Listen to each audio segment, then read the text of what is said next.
The old salvage ship Rusty Nail shuddered as Tom Reed guided it through the debris field. Chunks of metal, some as small as his fist and others as big as houses, floated in the darkness of space. This was the third day of searching, and his crew was getting restless. "Nothing but junk out here, Tom," Jack called from the engine room through the ship's comm. "We're burning fuel for nothing." Tom ignored him, keeping his eyes on the scanner. Something wasn't right about this debris field. Most space junk was easy to identify. Pieces of old ships, satellites, or mining equipment. But these pieces were different. They were made of materials his scanner couldn't identify. "One more hour," Tom replied. "Then we'll head back to New Horizon." Meg, who sat at the pilot's controls next to him, rolled her eyes. "You said that yesterday." "And I meant it yesterday too," Tom said with a small smile. He liked Meg. She was the best pilot on the colony, which wasn't saying much since New Horizon only had about 5,000 people, but she could fly anything, and that made her valuable. The scanner beeped, and Tom sat up straight. "Hold on. I'm getting something strange." "Strange how?" asked Doc, the oldest member of the crew. He had been a real doctor once, back on Earth, before something happened that he never talked about. Now he patched up the crew when they got hurt and spent the rest of his time reading old books. "It's giving off heat," Tom said, pointing at the screen. "Not much, but more than the surrounding junk. And the metal, it's not registering as anything in our database. Probably just some alien trash," Meg said, but she was already steering the ship toward the signal. The Rusty Nail moved slowly through the debris field until they came to a stop next to what looked like a twisted piece of metal about the size of a small car. It was dark gray with strange purple lines running through it, and parts of it seemed melted. "That's it." Jack's voice came through the comm again. "That's what got you all excited. It's just a chunk of space junk." "Maybe," Tom said, "but I want to bring it in." They used the ship's mechanical arm to pull the object into the cargo bay. It was heavier than it looked, and the arm strained under the weight. Once it was safely inside, Tom went down to take a closer look. The object sat in the middle of the cargo bay, looking even stranger up close. The metal wasn't shiny like most spacecraft materials. Instead, it had a dull, almost stone-like quality. The purple lines seemed to catch the light in an odd way, almost like they were absorbing it rather than reflecting it. "What do you think, Doc?" Tom asked as the older man examined the object. Doc ran his hand over the surface. "I've never seen anything like it. It's not from any human ship, that's for sure." "Alien," Tom suggested. "Maybe, but not from any alien we've met." Doc pointed to what looked like burn marks. "And whatever happened to it, it was violent." The ship's comm crackled. "We're approaching New Horizon," Meg announced. "Better strap in for landing." New Horizon wasn't much to look at. It was a small colony on a rocky planet with thin air and not much water. Most of the buildings were made of local stone and metal salvaged from ships. But it was home, and Tom felt a sense of relief as they landed on the dusty spaceport. "I'll go register our find," Tom said as they secured the ship. "What find?" Jack grumbled. "That piece of junk." Tom ignored him and headed to the colony's administration building. The official there, a bored-looking man named Peterson, barely looked up from his screen. "Another salvage run?" he asked, stamping Tom's paperwork. "Yeah. Found something interesting this time." Peterson didn't seem to care. "Standard fee. Anything valuable. The colony gets 20%. "Sure," Tom said, even though he doubted the colony would want any part of his strange find. As he walked back to the ship, a voice called out to him. "Tom Reed. Just the man I wanted to see." Tom turned to see Blue, the only non-human resident of New Horizon. Blue wasn't his real name, of course. His real name was a series of clicks and whistles that human mouths couldn't pronounce. He was tall and thin with blue-gray skin and 4 arms. His people, the Vari, were traders who had been allied with humans for nearly 50 years. Blue, Tom nodded. "What can I do for you?" "Word travels fast," Blue said, his large eyes blinking rapidly. "I hear you found something unusual in the outer debris field." Tom frowned. "How did you hear that already? We just landed." Blue waved one of his 4 hands dismissively. "I have good ears, or whatever the equivalent is for your communication systems." "Well, it's nothing exciting. Just a piece of debris that looked interesting." Blue's eyes narrowed. "I would like to see it. Perhaps I could make an offer." Something about the way Blue said it made Tom suspicious. "It's probably worthless." "Then you won't mind if I take a look," Blue insisted. Tom reluctantly led Blue back to the rusty nail. When they entered the cargo bay, Blue stopped abruptly. "Where did you find this?" he asked, his voice suddenly serious. "In the outer debris field." "Why?" Blue approached the object cautiously. "I will give you 5,000 credits for it." Tom blinked in surprise. 5,000 credits was more than they usually made in 3 months of salvage work. "What's so special about it?" he asked. "Nothing," Blue said quickly. "I collect unusual items. This one interests me." Tom looked at the twisted piece of metal, then back at Blue. Something wasn't right. No one paid 5,000 credits for a piece of junk, no matter how unusual it looked. "Sorry, Blue, it's not for sale right now." Blue's eyes narrowed again. 10,000. "No," Tom said firmly. After Blue left, clearly unhappy, Jack confronted Tom. "Are you crazy? 10,000 credits for that thing." "Something's not right," Tom explained. "Blue knows something about this that we don't." Later that night, after the others had gone to sleep, Tom returned to the cargo bay. He wanted another look at the strange object. As he approached, he noticed something that made him freeze. The object was different. Some of the twisted parts seemed less twisted. The burn marks were less noticeable, and the purple lines were glowing faintly in the dim light of the cargo bay. The piece of space junk was repairing itself. Tom stared at it for a long time, his mind racing. Whatever this thing was, it wasn't just scrap, and he had a feeling their lives were about to get a lot more complicated. Tom didn't sleep much that night. He kept thinking about the strange object in his cargo bay and how it seemed to be fixing itself. By morning, he was tired but determined to learn more. "We need to study it," he told his crew over breakfast in the small kitchen area of their ship. Jack snorted. "Study it? We're salvage workers, not scientists." "I know, but there's something special about this thing." Tom leaned forward, and Blue offered 10,000 credits for it. That got their attention. 10,000. Meg nearly choked on her coffee. "For that piece of junk." "It's not junk," Tom said firmly. "At least, I don't think it is. I checked on it last night. It's changing." Doc raised his eyebrows. "Changing how?" "Healing, I guess. The damaged parts look better." And those purple lines were glowing. The crew exchanged worried glances.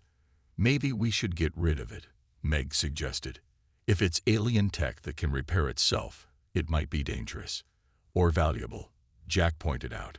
"More valuable than 10,000 credits." Tom shook his head. "I want to know what it is first. Doc, you've read about old alien tech. Any ideas?" Doc thought for a moment. "I've never heard of anything like this, but I can help you examine it." After breakfast, Tom and Doc went to the cargo bay. The object did look different in the daylight. The twisted metal had definitely straightened out in some places, and the burn marks were fading. "Fascinating," Doc murmured, running a scanner over the surface. "It's generating a small energy field. Very small, but definitely there." Tom reached out to touch one of the purple lines. As his fingers made contact, the line glowed brighter. Then suddenly, the whole object hummed to life.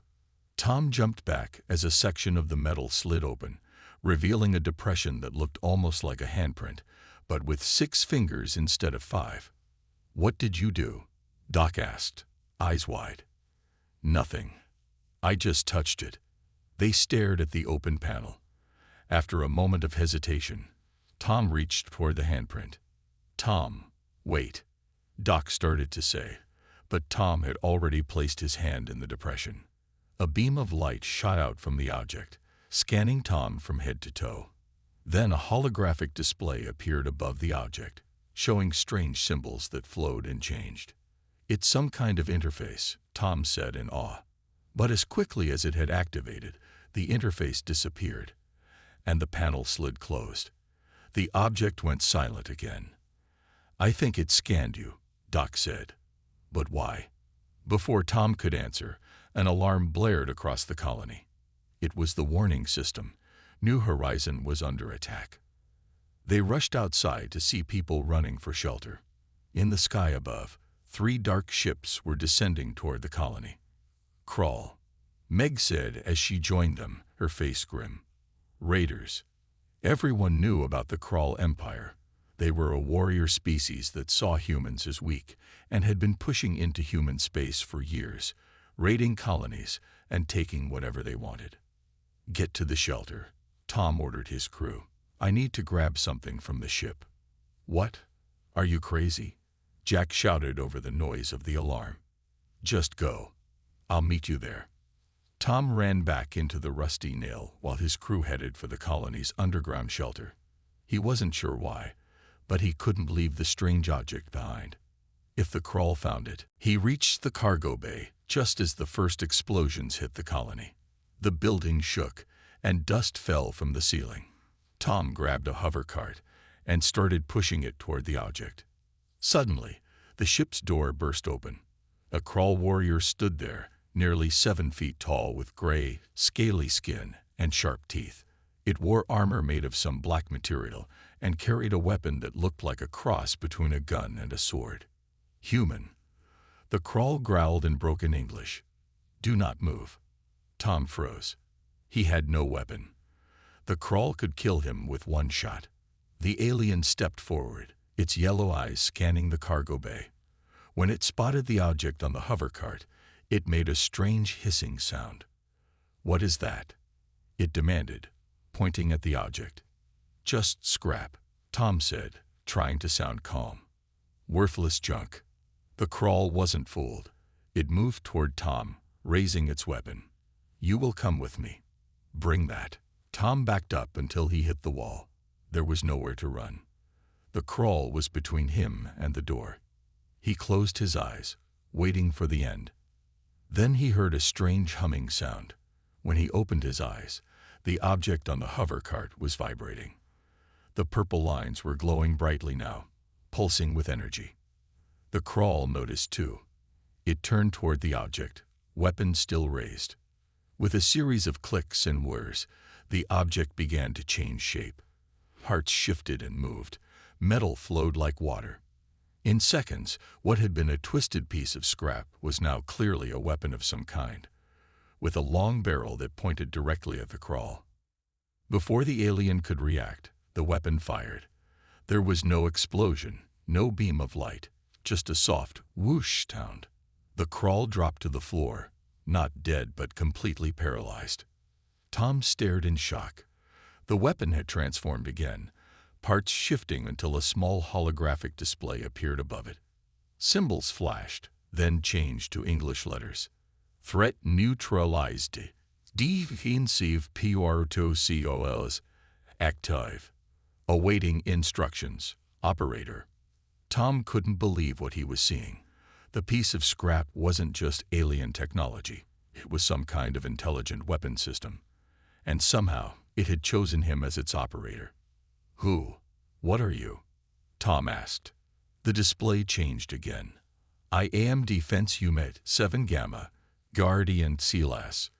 You AKVBBEN registered as new operator after 3,742 standard CYCLEs of dormancy. Threat detection. And DICATs QOONI under ATACK. How would you like to proceed, operator?" More explosions shook the ship. Outside, Tom could hear screams and the sound of weapons fire. The colony was being overrun by Crawl raiders. He looked at the weapon, then at the fallen Crawl warrior, and made his decision. Can you help me defend this colony? The weapon's display pulsed with light. HFY Story, Operator. Guardian Protocols Authorized Defense of Civilian Population. Shall we begin? Tom took a deep breath. Yes. Let's begin. Tom stared at the weapon that had once been scrap. How do I use you? The holographic display flickered. Grip main handle. System wheel ADAP2 operator physiology. Tom saw a handle form on the side of the weapon. He grabbed it carefully. The metal felt warm and seemed to shift under his fingers, molding to fit his hand perfectly. A wave of information suddenly flooded his mind. Not words, but feelings and images showing him how to aim and fire. Whoa, he whispered. That's different. Neural interface stabilization. Basic if UNCT violence. UNOCKET. Advanced functions require FURTE or bonding. Tom hefted the weapon. It was lighter than it looked. What should I call you? Defense Unit 7 Gamma is a bit long. The display blinked. Operator designation privilege. ACCPT'd. I'll call you Scrap, Tom decided, since that's what I thought you were. Designation Scrap ACNOLEGG'd. Another explosion rocked the ship. Tom had to move fast. He stepped over the paralyzed Crawl warrior and headed for the door. Will that alien stay down? He asked. Neural disruptor EFAC. 47 minutes remaining. Good enough. Outside, chaos reigned. The Crawl ships hovered over the colony, dropping more warriors. The colony's small defense force was no match for the raiders. Tom spotted his crew huddled behind a building with other colonists. He ran to them, carrying Scrap. Jack's eyes widened. What is that thing? It's our Scrap, Tom explained quickly. It's actually a weapon, a really advanced one. Doc examined it with amazement. The alien technology activated. Not just activated. It talks to me. It has some kind of AI. Tom turned to Meg. We need to get to the colony center. That's where most of the fighting is. Meg looked at him like he was crazy. We're salvage workers, not soldiers. We are today, Tom said firmly. This weapon can take down the Crawl. I've seen it. Jack shook his head. One weapon against all those raiders. As if in answer, Scrap's display lit up. Tactical analysis. 37 KRALL warriors in Colony perimeter. 3 Tiarianist Boarty vessels. WNABLEC with QRIN resources. The crew stared at the weapon. Did that thing just talk? Meg asked. Tom nodded. This is Scrap. Scrap, these are my friends. Additional operators, Scrap asked. No, just me for now. Tom looked at his crew. Are you with me? After a moment, they all nodded, even Jack. What's the plan? Doc asked. Tom listened as Scrap fed him tactical information. We need to get to high ground. The water tower would work. From there, we can take out the Crawl squads one by one. They moved through the colony, staying in the shadows. Twice they had to hide as Crawl warriors passed by, dragging colonists or carrying stolen supplies. When they reached the water tower, Meg helped Tom climb up while Jack and Doc kept watch below. From the top, Tom could see the whole colony. The Crawl were systematically looting buildings and rounding up colonists. Near the center, Director Wilson was being held at gunpoint, surrounded by Crawl warriors. TRGET systems on end line, Scrap announced. Select TAR-GT priority way. Tom thought for a moment. Can you disable the Crawl ships? HFY IV. Energy reserves at 62%. Sufficient for TAR-GTED shipped disablement. Do it. Tom aimed Scrap at the nearest crawl ship. The weapon hummed, parts shifting again as a barrel extended. A soft blue light gathered at the tip. Firing. A beam of energy, almost invisible except for a slight blue tint in the air, shot from Scrap. It hit the crawl ship, which immediately lost power and dropped several feet before emergency systems caught it. The crawl warriors on the ground looked up in confusion. "Now target the warriors near Director Wilson," Tom ordered. "Non-lethal if possible." HFY switching to binaural disruptor mode. Tom fired 5 quick shots, and 5 crawl warriors dropped to the ground. The others scattered, looking for the source of the attack. "They've spotted us," Meg called from below. "More crawl coming this way." "Keep going," Tom told Scrap. He fired at more warriors, dropping them before they could reach the water tower. One of the remaining crawl ships turned toward Tom's position. It fired a shot that hit the water tower, making it shake. "Structural integrity. Compromised," Scrap warned. "Recommend immediate relocation." "Working on it," Tom muttered. He fired at the ship, but it moved, evading the shot. Below, 3 crawl warriors had reached the base of the tower. Jack and Doc were trying to hold them off, but they were outnumbered. "Meg," Tom shouted. "Get up here. I need help." Meg scrambled up the ladder as Tom provided covering fire. When she reached the top, he handed her Scrap. "Hold this for a second." But when Meg touched the weapon, Scrap's display flashed red. "Unauthorized operator. Access denied." Meg nearly dropped it. "It won't let me use it." Tom took Scrap back. "Why won't it work for her?" "Guardian Protosavolas. 1 operator PR unite. Operator transfer requires FORM8LPRCGUR." The water tower shook again as another shot hit it. "We need to get down," Tom said. "This thing's going to collapse." They climbed down quickly. At the bottom, they found Jack and Doc hiding behind some crates, pinned down by crawl fire. "Nice of you to join us," Jack said sarcastically. Tom raised Scrap to return fire, but a voice behind them made them freeze. "Do not move, humans." They turned to see Blue standing there, but he wasn't alone. 2 more aliens of his species were with him, all holding strange devices. "Blue," Tom was confused. "What are you doing here?" Blue's eyes fixed on Scrap. "You have activated a Guardian weapon." "Impressive." "You know what this is?" Tom asked. "Of course." Blue stepped closer. "My people have been searching for Guardian technology for centuries. We believed it was all destroyed in the Great War." "The Great War." 10,000 years ago, Blue explained. "The Guardians fought against the Devourers, the ancestors of the Crawl. The Guardians won, but they vanished afterward. Only legends remained." A Crawl shot hit the crates, sending splinters flying. "Fascinating history lesson," Jack said. "But can we talk about it when we're not being shot at?" Blue nodded. "Yes. We must secure the Guardian weapon. It is too important to lose." "It's not going anywhere," Tom said firmly. "Scrap chose me as its operator." Blue's eyes widened. "You named it. Scrap." "Yeah. Why?" "The Guardians were known for their sense of humor," Blue said. "They would approve." Another explosion rocked the colony. The second crawl ship was moving toward the center, weapons firing.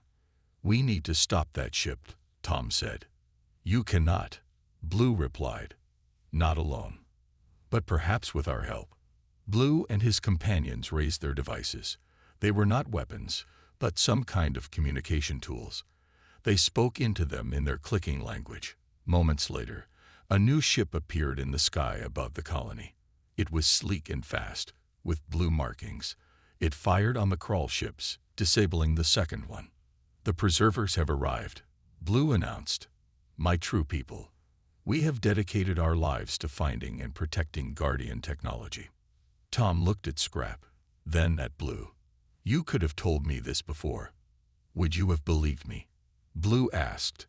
Or would you have sold the Guardian unit to the highest bidder? Tom had to admit Blue had a point. With the help of Blue's people, they'd pushed back the remaining Crawl warriors. By sunset, the raiders had retreated, leaving their disabled ships behind. As the colonists emerged from hiding, Director Wilson approached Tom. When he saw Scrap, his eyes widened. "What is that weapon, Reed?" he demanded. "Colony regulations require all weapons to be registered." "It's a long story," Tom said. "It's Guardian technology," Blue cut in. "Beyond your understanding, Director." Wilson's face hardened. "Whatever it is, it needs to be turned over to Colonial authority immediately." Tom felt Scrap grow warm in his hands, as if responding to his sudden anger. "Operator Stories DTHTE. Defensive Pirotosios on STA and DBY. "That won't be happening, Director," Tom said calmly. "Scrap chose me, and we're staying together." Wilson looked like he wanted to argue, but with Blue's people watching, he merely nodded stiffly and walked away. "You have made a powerful enemy," Blue warned.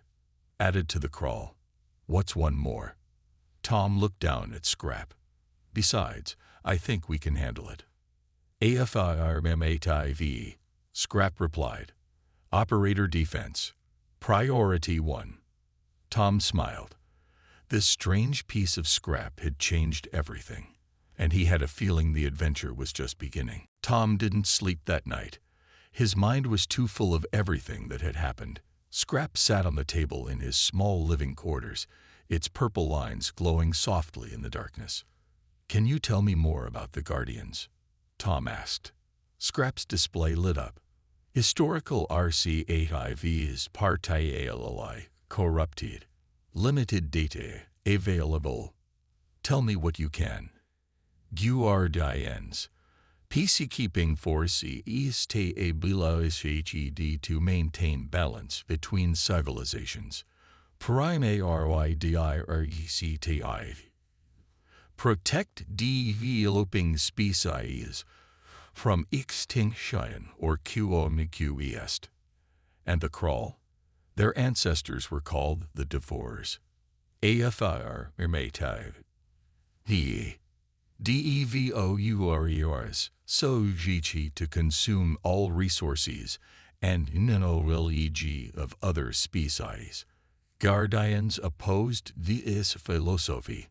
Tom thought about this. "So it's an old war that never really ended." "Correct. CYCLE of CONFLICT. 94% PROBABILITY of CONTINUATION with of AUKANT or VNTON. A knock at the door interrupted them.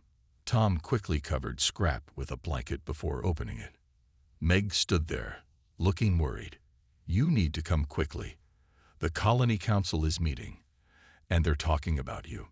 Tom followed Meg to the colony's main hall.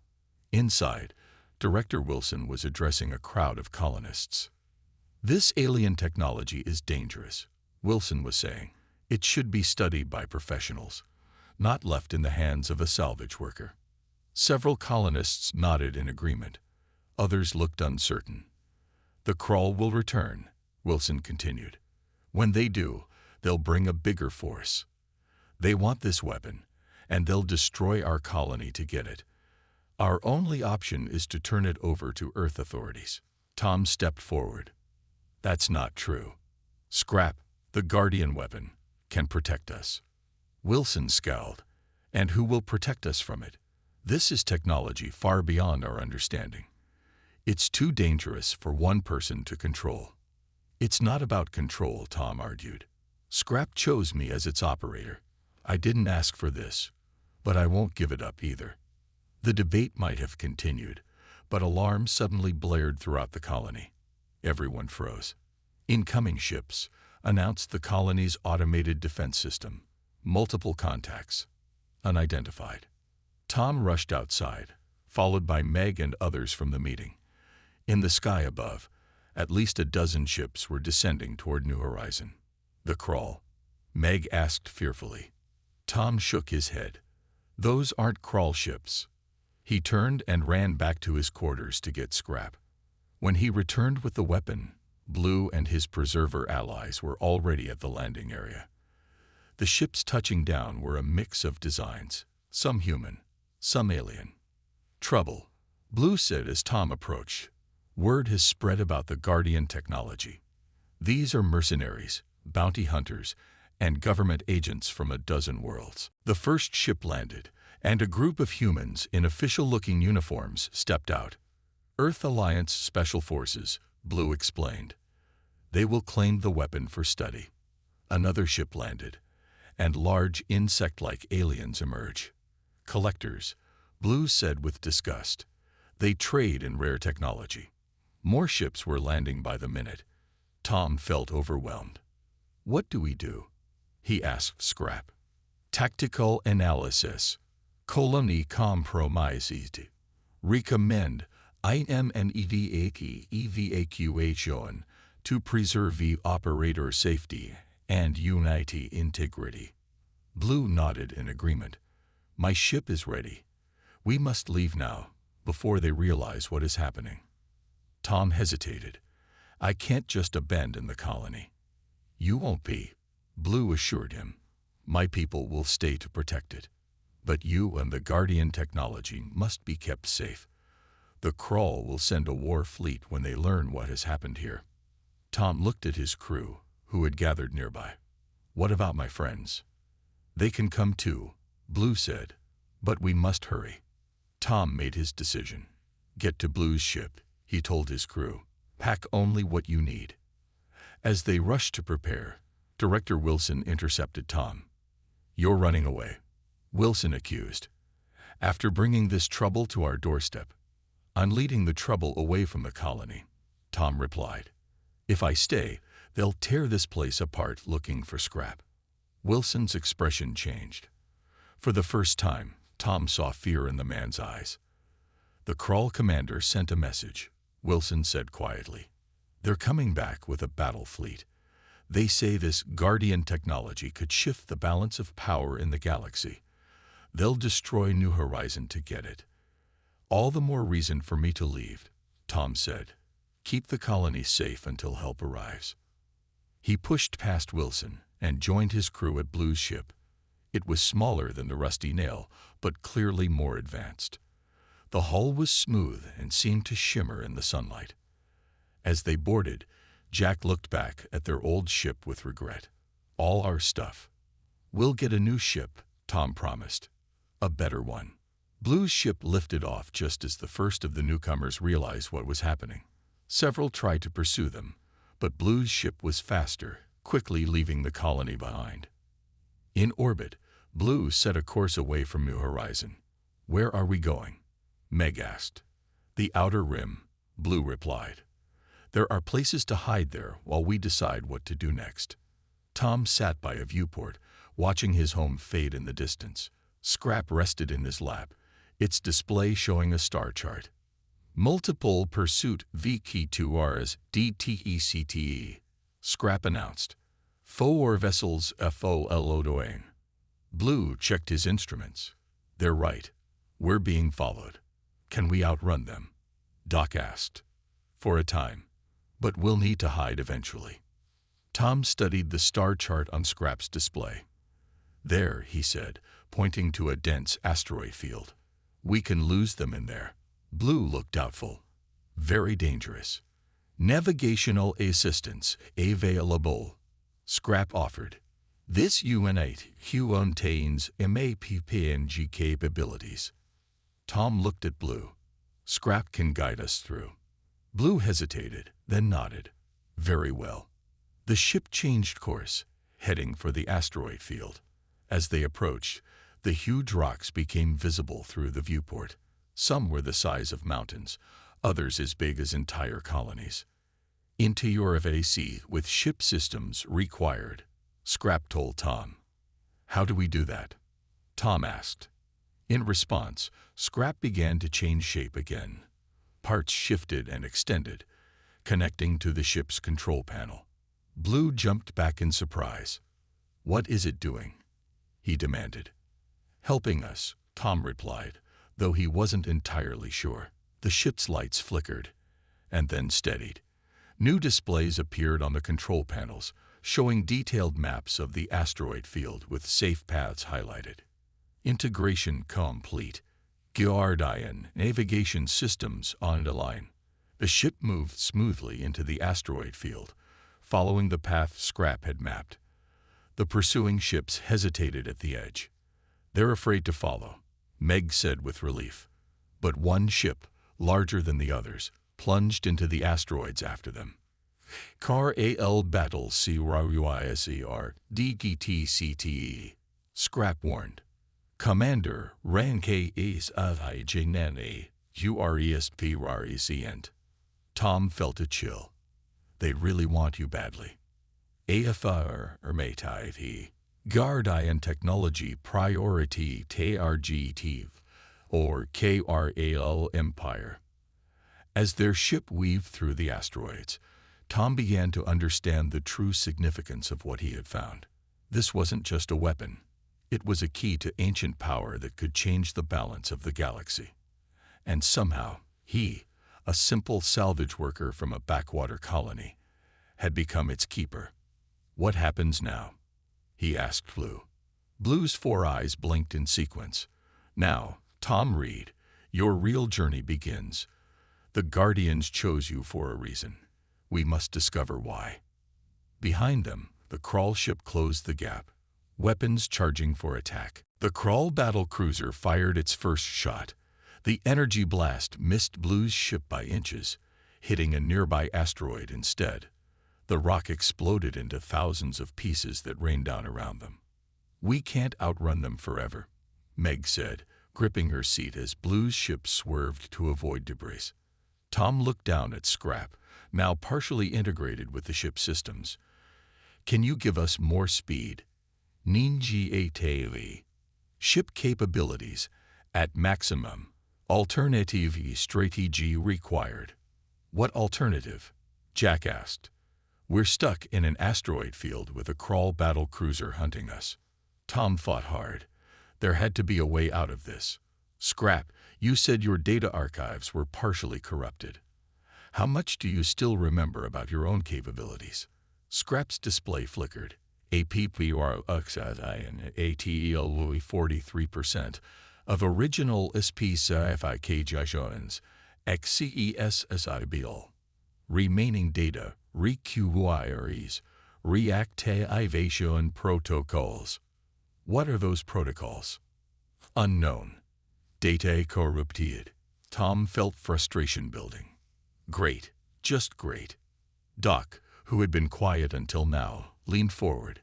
"In old stories, heroes often have to pass tests to prove themselves worthy of power. Maybe that's what's happening here."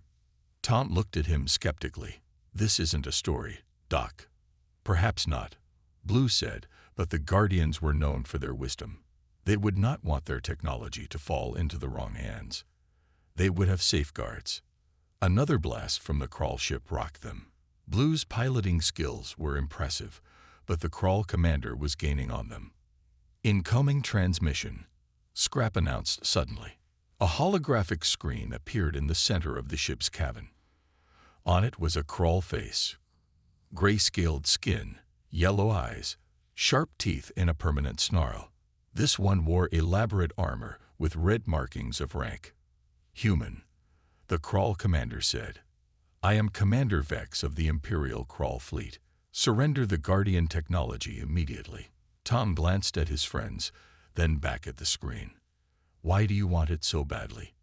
Vex's eyes narrowed. "That is not your concern. Surrender now, or be destroyed." "You could have destroyed us already," Tom pointed out. "But you haven't. You want Scrap intact." Vex snarled. "Scrap? You dare give such a name to technology that once nearly destroyed my ancestors." "It chose me," Tom said simply. "Not you." "A mistake I will correct." Vex leaned closer to the screen. "The Guardians abandoned this galaxy. They left their weapons scattered like seeds. My people have searched for centuries, and you, a simple human, found one by accident. This cannot stand." The transmission cut off. Moments later, a new barrage of fire came from the crawl ship. "He's trying to disable us, not destroy us," Blue observed as he piloted through the assault. Tom looked at Scrap. "Is there anything in your memory banks about this Commander Vex?" "Searching. Partial Métis found. Genetic Elian EAG. Ture CE to DEVO or Air High Command. ANC Store. Supreme War Leader Vex there." "So he's royalty," Tom said. "That explains his interest." Scrap's display changed, showing an image of a massive space battle. "Final QNFLIT FRAG MANT HCCSSIBL. UR Dians. Varus US DEVOURERS. Decision Point. Galactic HFY Preservation Protocol." The image shifted to show what looked like thousands of objects, similar to what Scrap had once been, scattered across star systems. "Is that you?" Tom asked. "Are there more like you out there?" "AFI or MATIV. Guardian Network. Dormant. Awaiting reactivation." Tom's eyes widened as he began to understand. "You're not just a weapon. You're part of a network, a system left behind by the Guardians." "Correct. This unite. Node B7 Gamma. Purpose. Monitor. Evaluate. XCTIGAT. WKN worthy operators found." Another blast hit them, closer this time.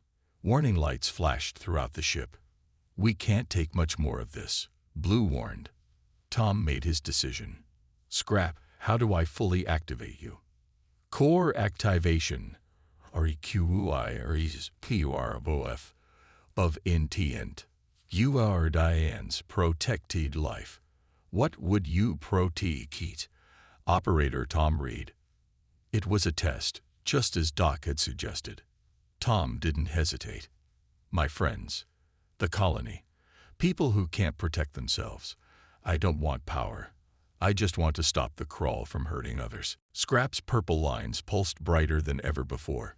"Intent VERFIED. Beginning. Fulul ACTIVATION Seiki QENC." Scrap detached from the ship's console and floated into the center of the cabin. It began to change again, growing larger, components shifting and expanding. Light poured from it, filling the cabin with a purple glow. "What's happening?" Meg asked, shielding her eyes. "Guardian Pro Tokyo LINITIAT. Ship integration commencing. Please stand by." The light spread from Scrap to the walls of the ship, following circuitry paths no one had noticed before. Blue jumped back from the controls as they began to change shape, becoming more advanced. "Impossible," Blue whispered. "This ship was not built with Guardian technology. Adaptive integration. All materials co-invertible with sufficient energy." The ship shuddered, then steadied.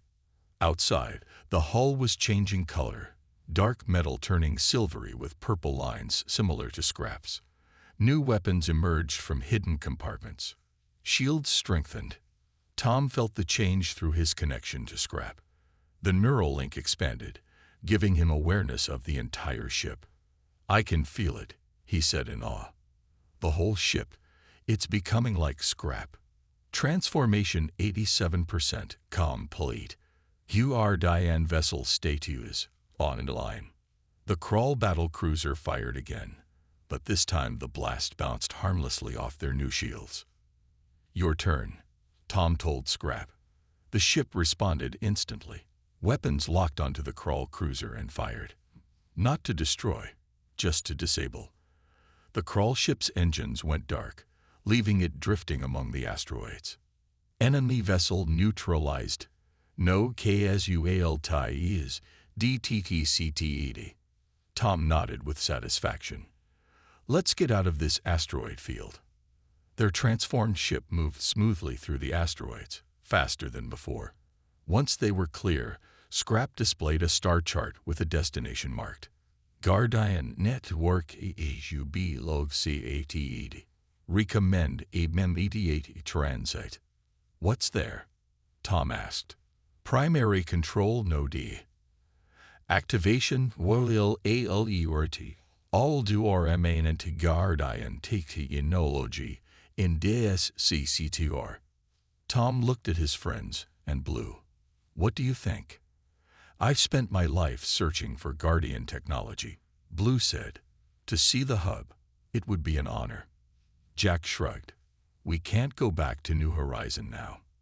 And I want to see where this goes. Meg added. Doc smiled. It seems the universe has chosen you for something important, We're with you. Tom nodded and set course for the coordinates Scrap had provided. As they traveled, Scrap shared more information about the Guardians, how they had fought to maintain balance in the galaxy, protecting developing civilizations from conquest. Why did they leave? Tom asked. Final data packet core RUPTED. Theory. Guardians be live DRECT NT or V into ion. No longer a propriety.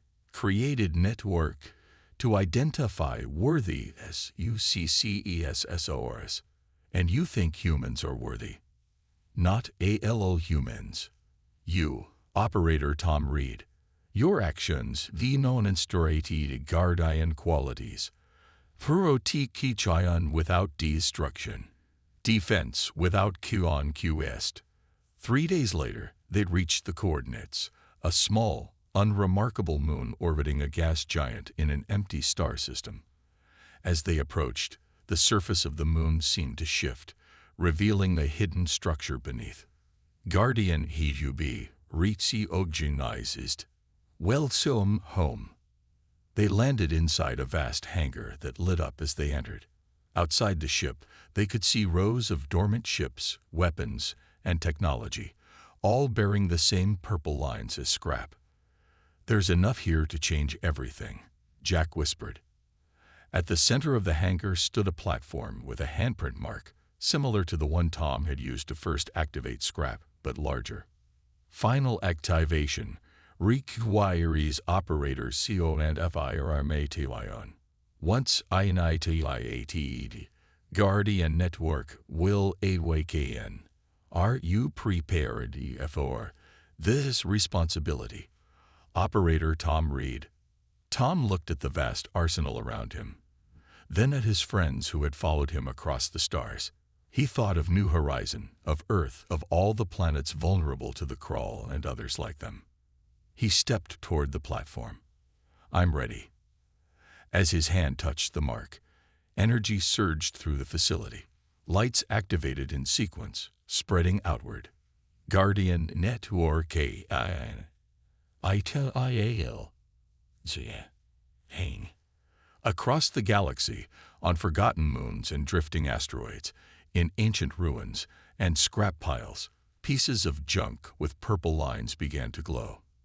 What had once been thought of as scrap was about to change the galaxy forever. And it had all started with one salvage worker who saw value in what everyone else had thrown away.